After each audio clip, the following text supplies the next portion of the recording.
I'm turning the tables.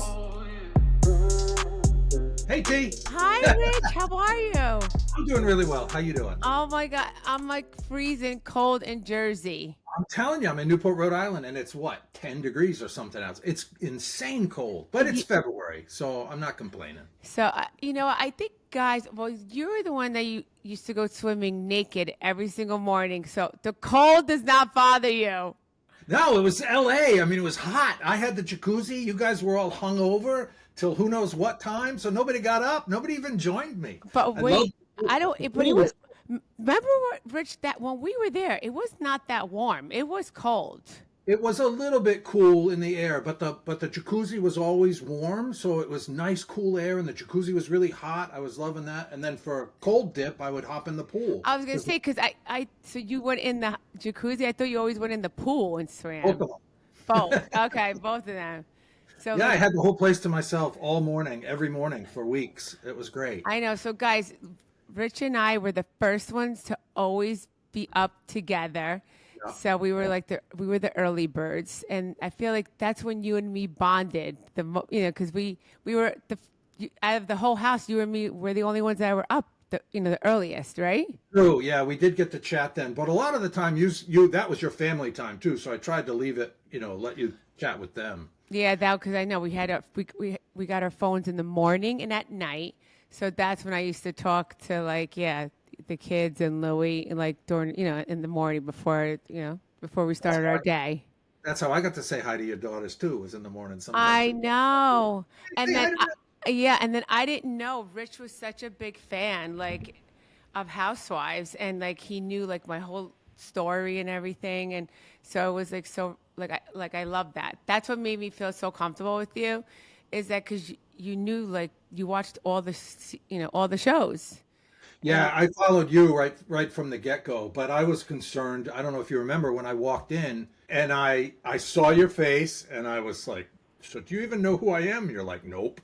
And then later you said something about, I don't know, not this one. I don't think we're gonna get along because of the way I looked all like whatever. I wasn't dressed up. I'm, this old guy. You probably thought I didn't know anything about Jersey, and I'm like, oh God, if she only knew who I was, that we could go far in this. I could connect with her, but she's all about trust and loyalty, and she doesn't know who I am, so I'm screwed. That's what I was thinking when we met. Yeah. No, I mean, I really didn't know anyone, Rich. I didn't know Yeah. anyone in the house. And then it's so weird. I don't know, I was kind of missing my family. Yeah. And then from being there, it was weird. It was kind of like post-traumatic stress for me, Yeah. because we both went away to camp. Yeah. And yeah, and I was feeling like that because we couldn't leave the house. You're contained in one place, Yeah. and but then I felt like I connected with you because I feel like you reminded me of my dad. Yeah. Before my dad passed away, I would say when my mom when I came home, my mom passed away 8 months later. Yeah. My dad didn't shave his beard for a year, and his beard turned white. Yeah. Yeah. And you just reminded me of him, but in a Yeah. good way. Very, Yeah, yeah. listen, my dad was very handsome, and I have that picture. Did I show it to you? The picture of with his white beard, and I'm wearing a gold dress. Yeah, because you were trying to figure out why I was reminding you of him, and so then you were showing me the picture, and then I felt a little more comfortable, like maybe we could get something going. But you had Larsa, and you were connected to the Housewives thing, and I knew what they were doing with the Housewives, the other guys, and Yeah. oh, I can't, because I couldn't be so direct because people think I'm being manipulative, but I'm really just trying to be honest so that I can get a solid team together. And most people didn't know how to play the game. So No, I know. And I mean, right. trust me, I didn't. I was just going. It was my first time ever doing a competitive Games, game like that. Exactly. And how many times have you won Survivor? I only won it the first time, but I've played Oh, it a couple times, and then Celebrity Apprentice. I've done a lot of gaming. Yeah. And I did it right from the get-go in the original Survivor. I understood how to play. I understood what the goal was. I didn't take things personally. I knew I had to be somewhat, direct in order to earn trust, but I also had to maneuver through the game. And I figured it out really quick. So people liked that about me. They didn't like it in the beginning. They didn't know what I was doing. Like Rosie O'Donnell had us on, and she couldn't stand what I was doing, so she gave everybody a car and gave me a box of rice. It was, Oh, wow. yeah, she was like, I couldn't stand you. But then they figured out what the game was, and they liked that I was able to do it from the beginning. Now people get it, but most of the folks in House of Villains didn't. You come from, friendships and real life and those kinds of things where trust and this, and then Larsa screwed you. I know. Well, I mean, I thought she screwed me, and thank God I was saved. Because if I wasn't, Rich, oh my God, I'm gonna be like, we would have been. I would have been so pissed. But she had no control over whether you were safe. That's what I know, but she's like, yes, I did. I knew they were gonna vote for you, and I'm like, you're lucky they did. Because if they didn't, I would have been so mad. Yeah, yeah. But you know what? It's a tough game to be in because, you do have to put up 3 people. So I guess she figured, you know what? If I put up Teresa, she'll forgive me, and then at least she'll have only 2 people not like her, because that's what happens when you're the villain of the week. People end up not liking you because you end up, you have to put up 3 people that week. And that's But we who are players of these games, like Wes is a super player, we come into it knowing that you can't, rely on like friendships and things like that. You've got to let things go, and people are going to get down to 1 at the end. So you've got to be as direct as you can, but you've got to also really play and get together with a group that you can trust a little bit at least. And it's hard to do in a game like that with people who are thinking that what somebody says to them means something when very often it doesn't in those games. It can be challenging, and I know it was emotional. God, Vicky, poor Victoria. I mean, she was just crying all the time, thinking that what people said to her was what they meant. And New York, she knows how to play, but she couldn't be trusted either. She'd made an alliance with Wes before. I know. I know. I heard that. I heard that afterwards, and then they ended up doing, like, I think, another project together right after that. Yeah. Like the worst cooks, Yeah. The worst cooks or something like that. Yeah, that one. And then he went on Traders, which is great. I love that show. Yeah, I mean, yeah, it was crazy because they asked me to do Traders too, and then I guess they said I couldn't because I just did House of Villains, but then he did it. But then they brought him in like the second week. They brought him. He didn't start with the whole cast. Yeah, and then they brought him and 2 other people in afterwards. Yeah, Johnny Bananas did Traders, and he did House of Villains before he did Traders. So who knows what they're thinking on Traders or when they can bring. But people. then also there was another cast member. Maybe they had asked Dolores to do it before me because Dolores was on it. Yeah. So maybe they confirmed her, and then I guess they didn't want to have 2 people from the same cast. From the 2 people group. From the same show that was on before. They do like Housewives on there, so maybe they'll call you, for season 4 or 5. We'll see. Yeah, we'll see. I mean, but it's definitely like way stricter than how House of Villains was. It is, but do you watch the show? I just watched it. Yes, I watched a few episodes when it first started, and that was it. And thank God I watched it now, and it's so now I get it. It is sort of like House of Villains, but it's just they keep you confined in your room. Yeah. So you're not allowed to speak to anybody. Yeah. So then I'm going to get more post-traumatic stress. And our house was pretty liberal, You got to go in with a mindset. You got to be prepared for it ahead of time. And I think more time has passed now that you'll do better than in House of Villains. You'll be able to say, okay, I know what I'm getting in for with this one. And now you've seen the game. So yeah.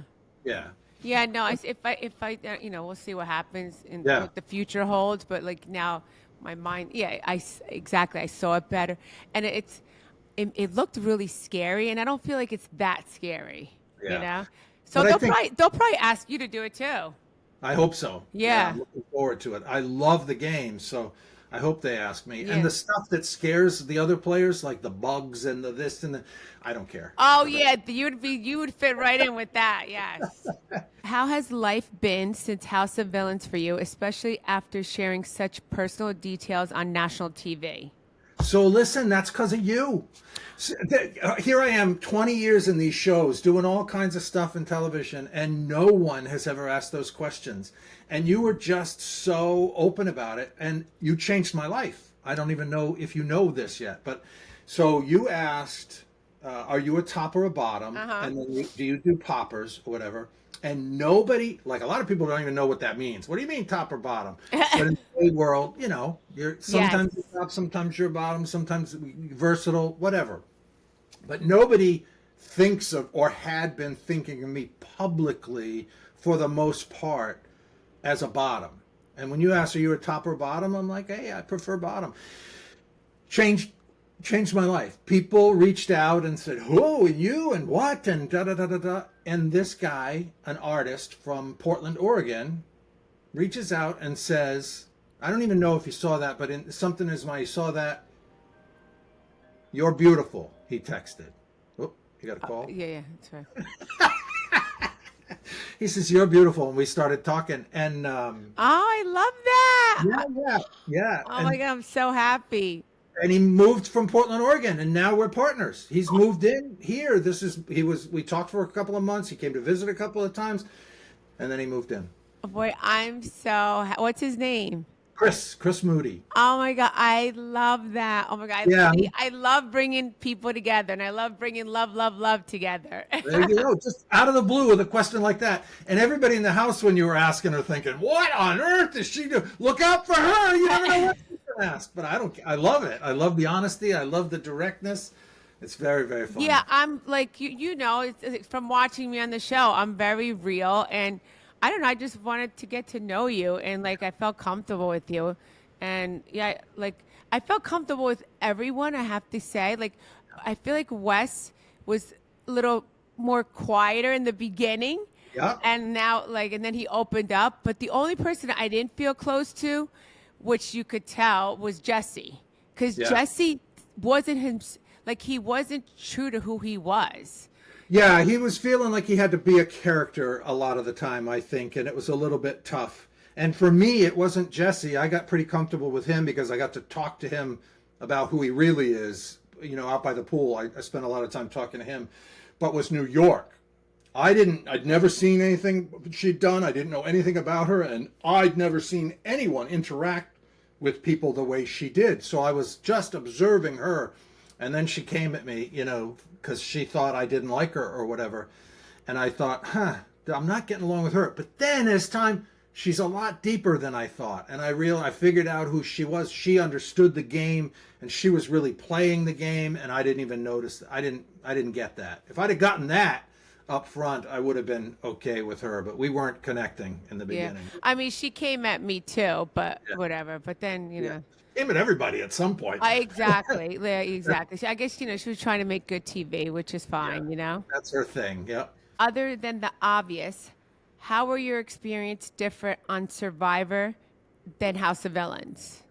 So on Survivor, both of the times that I played, even when some of the folks didn't understand the game, kind of most people knew that they had to be somewhat duplicitous. They had to figure out a way to get ahead, and they needed to bond, and it might not be with people that they knew really well. In House of Villains, I felt I've never experienced that kind of emotion and detachment from the game. Really, the crying and it was really bizarre for me. I thought these people haven't.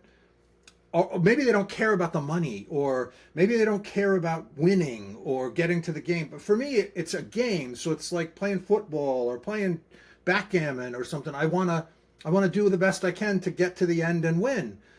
And I couldn't find people who were playing well, except I knew Wes was dangerous as hell because I was watching him be quiet. And I knew he was going to be dangerous, and I couldn't get you or anybody else to understand how dangerous. I wanted to get rid of him. I wanted to get rid of Safari because he was dangerous too. Oh, it was funny. I couldn't. I know. Well, now we know for next time. I mean, for the next For the next show. Yeah, Yeah, for the next show. playing the All game. right. Let's talk about you winning the first ever Survivor. What made you apply for the show? So my mom saw an ad on some channel. She didn't even know what, and she said, "Hey, they're doing a show just for you." Remember, there had been no shows at that time at all, no reality television on any major network. So I said, "What are you talking about?" She didn't know the channel. She didn't know anything. She just said, "Oh, it's made for you." And about 2 weeks later, a friend from Washington D.C. wrote me and said the same thing. And I said, "What are you talking to Peggy? She tell you that?" Well, I mean, she said, "No, CBS is putting together a show just for you." But she knew it was CBS. So I looked it up. I applied, 18-page questionnaire, a video, and I made all of the questions, the answers to the questions, somewhat interesting because I knew there were thousands and thousands of people who apply. So if they said, "Who would you not want to be on the island with?" And I said, "Morons and bigots and bores. Oh my." Every answer was something like that. And I got it. That's so good. Yeah, it was out of the blue, just like anybody else. I had to apply. I love So many that. people say they want to be on these shows. I don't know if you get this too, and they don't apply. They tell me, "Oh, I would love to do that," but they don't apply. Right, you have to Yeah, you do have to always apply. Otherwise, you're never going to get a chance. Exactly. Yeah. Unless unless people scout for you, and Yeah, true. they know Well, what. but they do that kind of like, that's just pure luck, you Right. know? Yeah. Why did you decide to strip down and go naked on national TV? So many people think there was no reason. So many reasons. At first, it's 110 degrees. So it's hot as hell on a deserted island. I've been camping all my life. The truth is, people don't know this, everybody was naked. Some of us sat around the fire naked at night after we would swim. Some people would just go swim and then get dressed. Some people, would go off on their own, but they would have to be naked. There's no buildings, there's no bathrooms, there's no anything. So you're naked, and then most of the time people put their clothes back on, but I didn't care. Right. So one of the reasons was because it was hot, and I'm the only guy on the whole set with cast and crew and whatever that didn't get crotch rot. These guys in their wet shorts the whole time get, what do you call it? Fungus or whatever. Yeah. Awful. So they're all walking around in pants. I'm like dry as a bird, Oh my God, that's good. But it was also like all the camera crew were straight, so they sure as hell don't want to follow this naked guy around. They don't see my hairy ass. So I got all this private time because the camera crew would always like, "Oh God, he's naked again," and they'd go the other way. Yeah. So I would listen to conversations. I'd be in the trees and I'd listen to everybody because no camera crews around. I could hear what they were planning. That was just fun. Oh, wow. I love that. And then the third thing was I know they're not going to show anything. It's CBS, so they're going to cover it with a blue dot or whatever. And this will be an opportunity to say to America, "Oh, get over it. We're all naked. It's a deserted island. Just relax about nudity. It's not sexual. It's just relax a little bit, the way they do in Europe or whatever." I thought I might make a difference. I think we've gone back the other way in this country. We're getting more uptight instead of less. But Yeah. anyway, No. I don't mind being naked. I listen. In Europe, that's what they do. Yeah. They go like in Europe. They go topless. Yeah, all the time. And they wear like not like the women wear thongs. Yeah, To the they're beach. just not as uptight as here. Here, people think of it as like, oh no, a body, and for me, it's just, I think people are people. It's just a thing. And it's a beautiful thing. Like for instance, Luann on the Ultimate Girls Trip, every day she would go swimming topless. Yeah, She really would, and like she had a beautiful body, and she didn't care, and No, she she did it in did. front of all the camera crew. But I don't think I don't think they showed it. But yeah, she did. She went swimming topless. She didn't care. Once you get comfortable with it, with yourself, and you don't care, then it's a relaxed thing. I don't know how people sense it, and sometimes people think you're being showy or whatever. But when I was a kid, I was heavy, and I was nervous about being gay, so I didn't want to take showers, because we had group showers in the whenever we had gym or sports or whatever. And so as I grew up, I was like kind of going the opposite. I'm like, Yeah, "Ah, like I you're hate proud of this your stuff. body, and you I like. don't care." Listen, Yeah. I saw your body. You have a great body. So Well, I don't know about great, but it's just a body, no, listen, you're very tall. You have a, Thanks. you Yeah. do. You have a great body. I'm sure Chris likes it.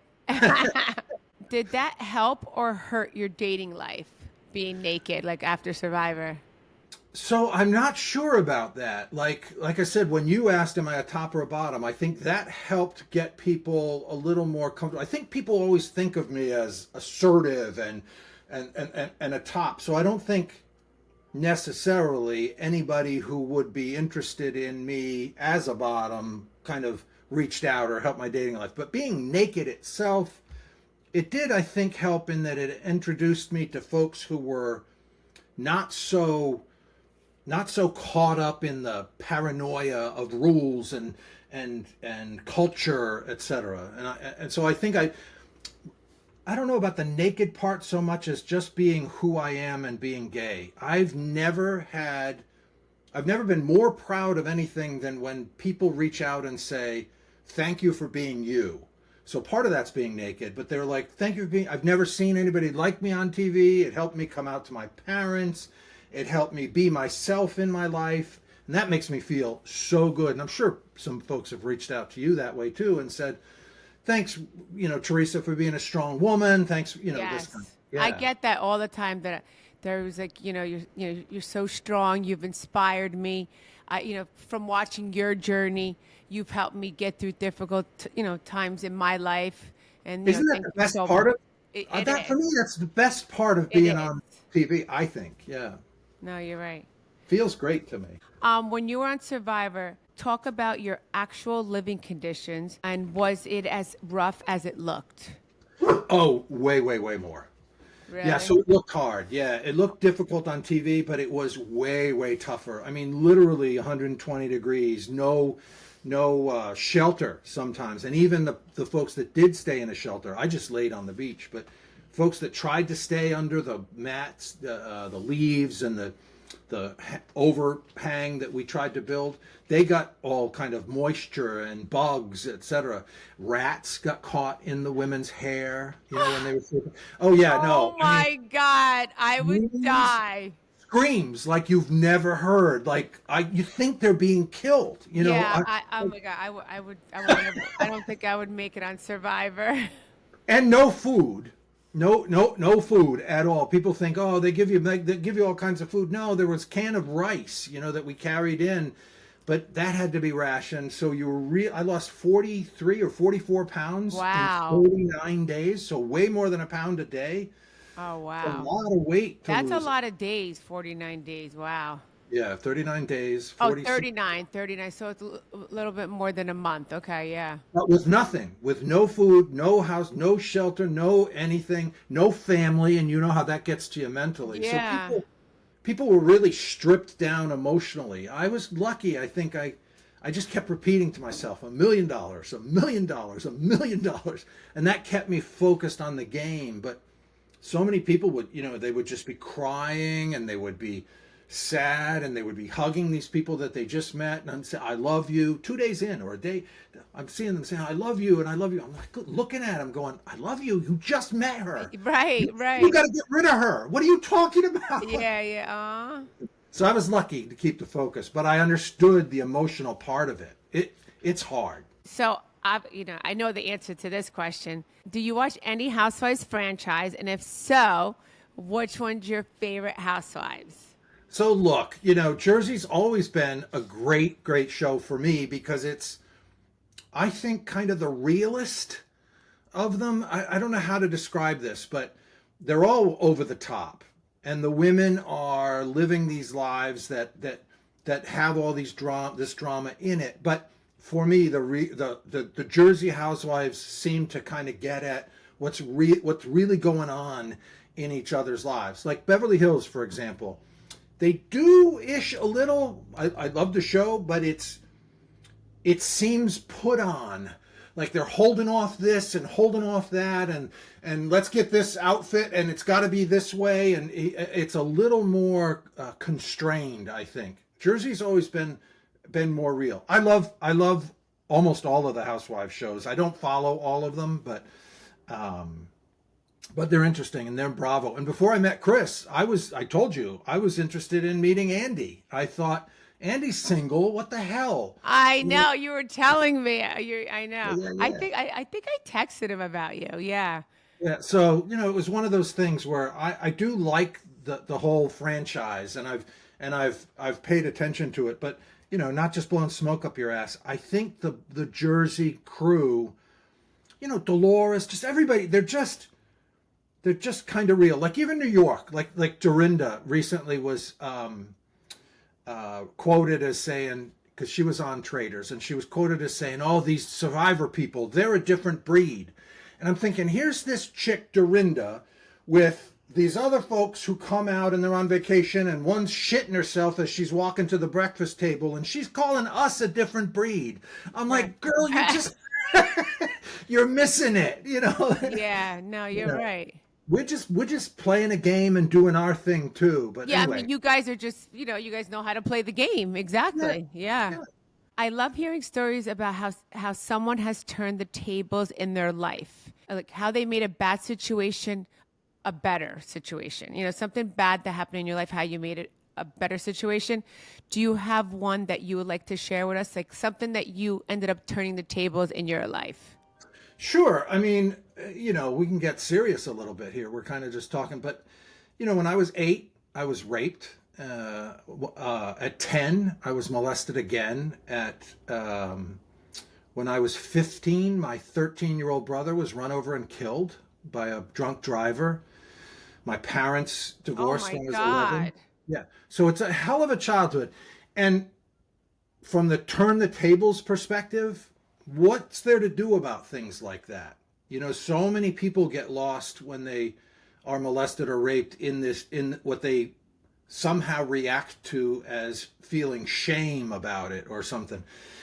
Somehow, in all of that kind of childhood challenge, I realized people are people, and we all face a variety of really life-altering challenges when we're young. And so I turned the tables by, I think, gaining strength from everything I faced. Yeah, I'm so sorry that you had to go through that, all Yeah, that. no, thanks. But everybody goes through something. If they weren't raped, they were this. If the parents didn't divorce, it was something else. And this is going to sound a little bit odd, but people always ask me, "Wow, wasn't your survivor so much tougher than everybody else's?" No, it was our survivor. Everybody else didn't get to choose between that one or this one.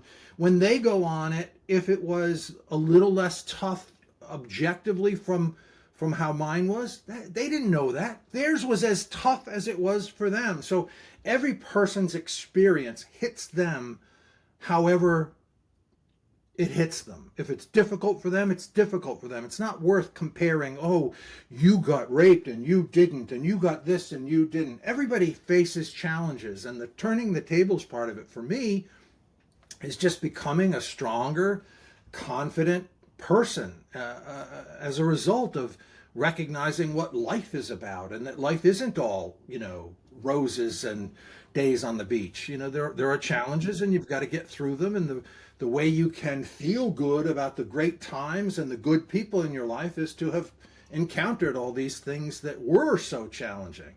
Right. So I never wallow in it, and I'm not caught up in, I think, what so many people are caught up in, the sadness of what they faced. I feel really healthily moved through that, and part of that may be that I'm a counselor. My academic background is in applied behavioral sciences, and I have a master's in education and counseling and that kind of thing. So I like talking with people about real things that they've encountered, real challenges they've faced, and bringing them through to the other side, turning the table.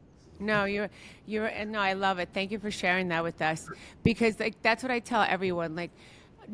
none of our lives are perfect. We all go through ups and downs in our lives, and that's what makes us who we are. That's what makes us stronger, and we just have to always push through, any challenges that we have in our life, and just always push forward. Yeah, no Because question. it's not always going to be, it's not always going to rain. The sun's eventually going to come out. Exactly. And when you're in it, it's tough to recognize that. When you and I both went to prison, when you're in that, you just can't even fathom that that's part of your life. It wasn't anything I believe I did. It wasn't anything I could have imagined being a part of my life.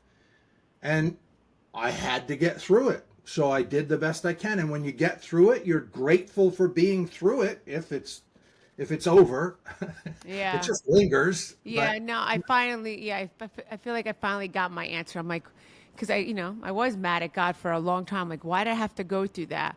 But I guess I had to go through that in order to meet Loie. Remember, I think we talked about that, yeah, I did. Yeah. because it's like I didn't understand it at first, because it was like a hard pill for me to swallow, to accept that, and then I'm like, I guess, now I finally got my answer, because I was looking for an answer for a while. I'm like, why did I have to go through that? Yeah, so a big thing for me, and this is, no offense, so many people feel the way you do. Like I ask God, why did I have to go through that? I don't believe there is such a thing as a God or a deity or religion, and part of that is as a result of critically thinking about what it is that we face as humans, and why we, what I think of as, create these deities and religion and this stuff. And so many people abuse it to control people that, I just stepped back from it for years, decades in my life, and I truly believe that we aren't. There isn't such a thing as a deity, and that's tough for people to relate to me about. Sometimes they think, oh, that's why you should have more bad things in your life, because you don't believe in God. No, it's just, if I believed, then I would believe, but I Right. don't. I mean, listen, we all believe in what we believe, Yeah, and yeah. that's, So, and that's fine too. Yeah. Yeah. So So, my focus, and I want to develop a podcast at some, is on this concept that I think reality, what's true, reality matters. So I want to do something called Deeper, where reality matters, and I want to challenge people's perspectives so that we can think about whether what we believe is true, or it's just our perception of it, and we're not sure what's true. So I yeah. try to No, live that I way. love that. I remember we used to have deep conversations about all this. Yeah. And I love listening to it. Okay, so now, we're gonna do swipe left, swipe right. You swipe right, that means you want to keep them. If you swipe Okay. left, because sorry, I was never on a dating app. Yeah. So were you on So a swipe dating app? left is Yeah. bye bye. So yeah, swipe left is bye bye.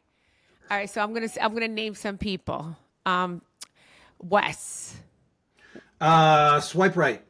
Okay. How's that for crazy? But Yes. because I can relate to him on a game level. I liked Wes too. I have to say I liked Wes too. I would do I right would have got before rid of his too. ass. I would Yeah. have gotten rid of him. I wanted to get rid of him early in the game, but we would have been friends afterwards. Yeah, I talk to him all the time. I think he's awesome. Jesse. Swipe right. Now with me will be left. Yeah, I had an opportunity you didn't. Very, very early on, we went out by the pool, and I spent hours and Yeah, I hours and saw hours that. talking really personally with him for a good few days. So I feel like I know the good guy inside. Yeah. Listen, everyone's always good. It depends Yeah. exactly if you want to let that person in to get to know you. And I feel like he was guarded with me in the beginning. So that's why I didn't get to know him. Yeah. Yeah. Victoria. Victoria, swipe left. Got it. With me, right. I got along with her. Yeah. Tiffany. Tiffany, I'd swipe right. Yeah, I would Yeah. too. Yeah. Safari. Safari, I'd swipe left. Okay. Safari, I would swipe right. Yeah, Safari and I didn't resolve, I'll be cordial with him, etc. But he approached me in a way that I didn't feel was reasonable, fair, outside the game. Yeah, I was shocked about that. Yeah. Nene Leaks. Oh, Nene, swipe right. We did Yes. Celebrity Apprentice together. She's great. Oh my God. And I Yeah. did Celebrity Apprentice together too. That's right. We had that in common also. Yeah, yeah, yeah. Johnny Fairplay. Johnny Fairplay, swipe right. Okay. I'm doing the premiere of the new Survivor show with him this week. Awesome. Yeah. All right. He's fun. Lisa Rinna. Lisa Rinna, swipe right. Yes. Yeah, did Celebrity Apprentice with her too. Fantastic. We got along so well. I really like who she is. Yeah. I don't think this is a perfect example of your question and why I like Jersey. So she, even on her Beverly Hills Housewives, that's not her. The way she was being so many times, and she's been on so many shows and acted so much. More acting took over, but I know who she is. I feel like I saw a swipe right. I like Got her. it. Paulie D. Paulie D. I don't know him very well, so I'll swipe left. Got it. Okay. Jax Taylor. Jax. Ooh, swipe left. Got it. Okay. Craig Conover. Craig, I'll swipe left on too. I feel a little sorry for him now that Paige is out of the picture, but I think it might be his own doing. Got it. Okay. Kim Kardashian. Kim, swipe right. Got it. And Andy Cohen. I know that one. Oh, we're swiping right here. Yes, we know that one. That's a good guy. He's just such a good guy. No, he is. He is. I love him. He's like got a special place in my heart, Yeah, he's great. So, all right. So thank you so much, Rich, for coming on Turning the Tables. What do you have coming up that you want to share with everyone? Hopefully, Deeper, Where Reality Matters, a podcast that I'm in trying to develop, will find its legs sooner rather than later. So good. Yeah, and I heard you were talking to my producer, so thumbs up with that. And where can people find you? Well, I'm on all of the social media sites, Twitter and Instagram and Facebook or whatever. I'm not on there a lot, but it's easy to find me. People can just use my name and I'm there. Richard Hatch, and find you. Yes. Pretty easy. All right. So thank you, honey. Thanks for listening. Make sure you rate, review, and follow wherever you get your podcast. Bye, guys. Love you. Mwah. Thanks, you, Lisa. Rich. I'm turning the tables. I'm turning the tables. Let's go. I know you love my style. I'm gonna make them smile. I am the one to win. Keeping them all to win. I'm turning the tables. I'm turning the tables.